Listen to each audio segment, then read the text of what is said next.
В Мирном подписана новая редакция коллективного договора между компанией «Алроса» и профсоюзом «Профалмаз». Документ будет регулировать взаимоотношения сотрудников компании и работодателя в ближайшие 3 года.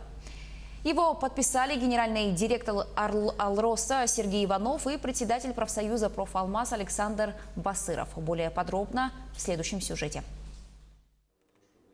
Работа над корректировкой коллективного договора длилась несколько месяцев. За основу был принят действующий документ. Предложения подавали первичные профсоюзные организации. Впервые к этой работе присоединились и работники компании, которые направили в профсоюз «Профалмаз» 60 предложений. Всего рабочими группами комиссии по регулированию социально-трудовых отношений совместно было рассмотрено 75 предложений. 62 из них были учтены в новой редакции и приняты. В основном они касаются вопросов по зарплате, проезду в отпуск и страховых выплат, социальных льгот. При этом 6 предложений направлены на улучшение положения работников. 2 по монетизации ГОС, остальные пункты носят чисто уточняющий характер.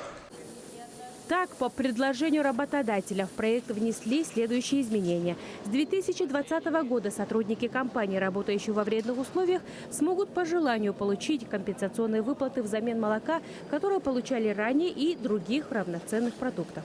Увеличены страховые выплаты при установлении работнику инвалидности в связи с профессиональным заболеванием. Также до 18 лет увеличен возраст детей работников, которым выделяются новогодние подарки за счет средств компании и многое другое. Тот документ, который мы сегодня подписываем, сохраняет все основные льготы и гарантии для работников и подтверждает статус нашей компании как одного из самых социально ответственных работодателей. В этом году мы использовали инновационный подход. Мы собирали предложения не только от представителя работников профсоюза «Профалмаз», но и от самих работников, а также руководителей функциональных служб, которые представляли свои интересы и предлагали свои варианты по улучшению коллективного договора.